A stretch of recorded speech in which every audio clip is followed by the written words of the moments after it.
So, welcome back to my interview with Stephan Cizmar, an early stage investor and tech veteran. Here's part two of the interview. So, looking back, was there something you did that made you stand out to the people who replied? Did you try to talk about what you had to offer as a potential hire, or did you offer to do something for them as a way to balance It, out the uh, the initial it, relationship? it's an interesting question. I mean, I've always tried to personalize. I think from the start. Um, so I didn't follow a template. But where I found the best pockets, I think, of outreach were where there was like some commonality between, whether it be again a shared experience working at a interning maybe at a company or IBM alumni or alumni from my college or my high school. Um, that often seemed to be the best approach from my experience. That would also, and just being authentic.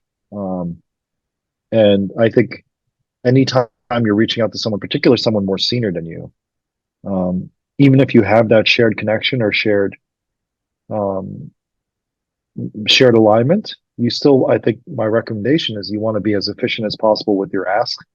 Mhm. Um, and you want to ensure that you're not wasting their time.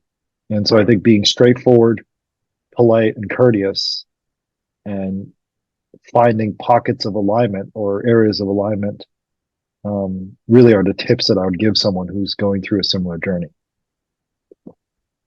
So, what was your ask back then, or did you not have an ask in your initial connection to?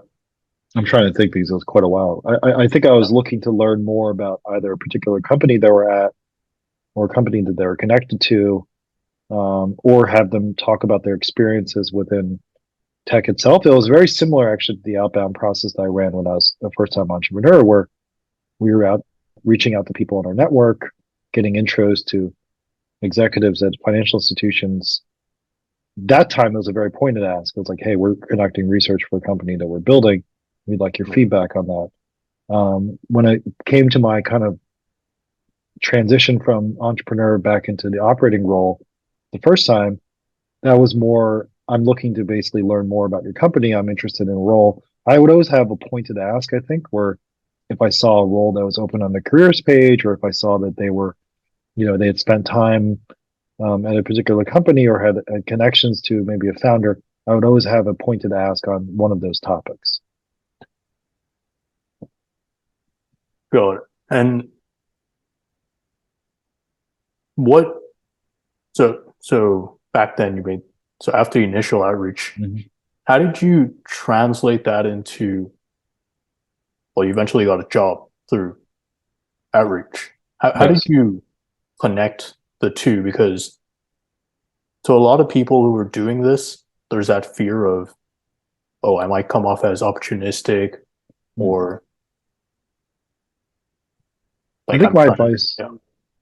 to those, I mean, to get over that is like, it's never one-sided. I think there's always a win. There's a lot of times you could construct win-win situations. If you're an employee at a company, especially in the startup context, it's Mhm. very likely that like your startup, what differentiates them is talent and hiring, and you're looking for good people. And hiring is a struggle, especially in today's environment with every early stage company or every company really across the board. Um, so by reaching it, when someone reaches out to you, then they have a good paper credentials and they maybe have some sort of a good message, and then their potential that they could fill a role. That's a win-win scenario. Um, I think that like there's also a different mindset too. I think that comes out of it where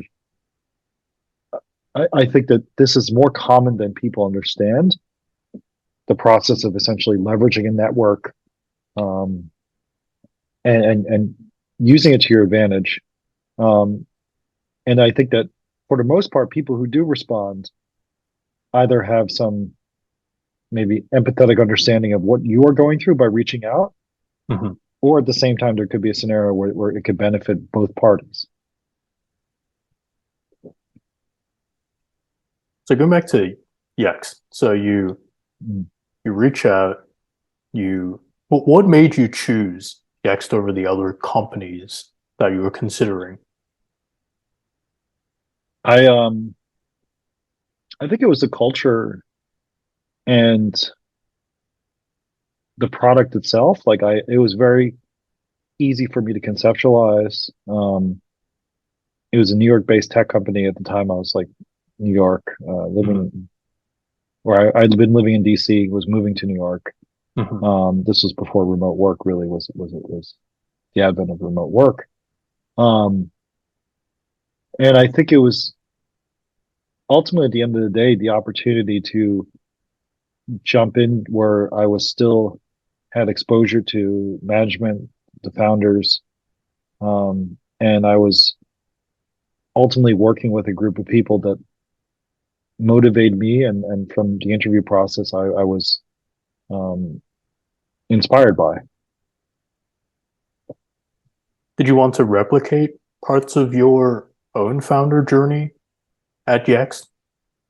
Except, Mm, yeah, more of I, as a I don't think so. I mean, I wouldn't. I wasn't looking to for necessarily that. My objective was to get over to a software company to Mhm. understand how it worked, but also because I was fascinated by the opportunity of cloud. I remember this was when um, I distinctly remember reading about, I think it was 2014, 2013, Salesforce leveraging essentially the internet to have software continuously updated. And that concept was um, very interesting to me because at IBM, we were still largely on-prem with a lot of the software deployments we were deploying. Cloud was just starting to take off really within the enterprise. Mhm. Um, and so I think that's what really drew me to the concept and the idea. Um, and then ultimately, once I basically had the combination of understanding the objective of the company, the platform, and seeing the strong culture and people, that's what gave me conviction that that was the right choice. And what was your first role there? I think in our previous conversation you mentioned revenue operations. What did that entail? That was a very ambiguous term, to be honest, where Mhm. um, the RevOps team at Yext, the early RevOps team, was effectively a combination of business operations, sales strategy, go to market, um, combined into one. Um, and so my role on that team was mainly focused on, at first, like setting up a lot of the processes when we were scaling our outbound go to market motion. So setting up demand gen processes in parallel with marketing, but this was more so Mhm. for the operation side. And then quickly, what I realized is, and this is really how my career, a pivotal point of my career was that through analyzing lead flow of the company, I started to understand or pick up on patterns of vertical alignment, types of companies coming into the funnel. Um, and because the organization was so flat at the time, I think there was about 150, 200 people there.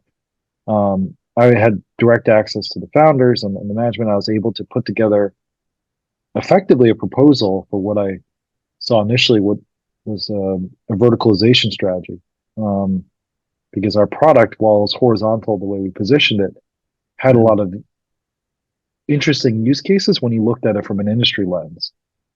Um, and it was really being in that position where I was focused a lot on data analysis, business operations, revenue operations, that I was able to essentially, first of all, gain those insights and run that analysis. And then second, because of thanks to the culture that Howard and Brian built, the X founders, I was able to essentially approach management in a very meritocratic way.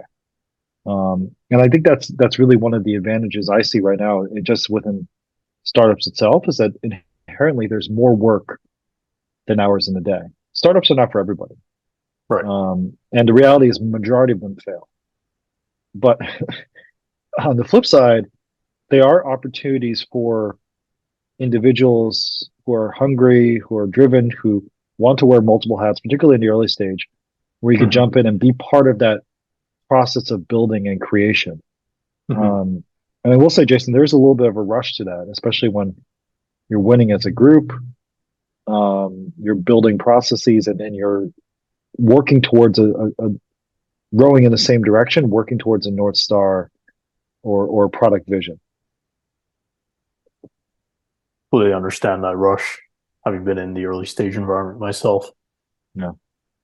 What was so so you get to Yext. Did you have that mentality already of scrappiness and finding problems to solve on your own, coming up with proposals? How did you? I'm not, I don't think it was necessarily refined, but I think ever since I was a child, like again, growing up with in a household that was very academic, Mhm. um, I had like a natural curiosity, which still drives me to this day. Um, and so what I learned during that time period at Yax, though, and especially in those early days, was how to refine that curiosity. And it's something that when I became a people manager, I um, used to repeat and reiterate to my team is that it's not just running an analysis for the sake of generating numbers. The most important part is asking why the numbers are the way they are. And then from there, looking at almost like a creative in that sense, even though I primarily run research and quantitative groups, um, to look at creative solutions, how to basically either optimize some part of the business or build for more efficient processes. Um, and so it was in those early days that my curiosity ultimately led me to do research outside of my job description. Um, and I think kind of like the audacity that I gained as an entrepreneur in the early stage, kind of like being able to learning how to refine a pitch, how to present ideas, how to cold outreach, because effectively I had to outreach to a lot of people in the organization that I didn't work with on a day-to-day basis to get this done. Um, is what led me to that the point of effectively elevating and ultimately owning a strategy role within the organization. Um, but when I was on that journey, I don't think I was consciously thinking of any one of those points. Mhm. Um, I simply was excited to share a unique insight that could help, the revenue trajectory of the company at the time. So was it progressively also taking on more responsibility, taking ownership of problems that you Yeah, saw within the organization I, and your team? one of the early executives there, who I still consider someone who's a great inspiration to me, Wendy Sturgis.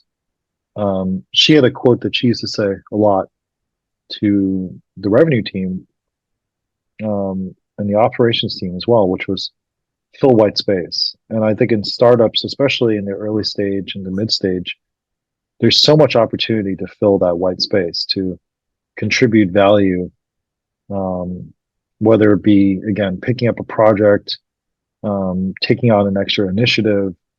Um, and I think the mentality, at least in those stages, is like, how could you, as an individual, benefit the collective mission and the greater good of the organization? The best organizations are the ones who recognize those individuals as operators and put them in positions to further fill white space or let them take on ownership. Right. Um, but I think the mentality I had was it wasn't a tit for tat.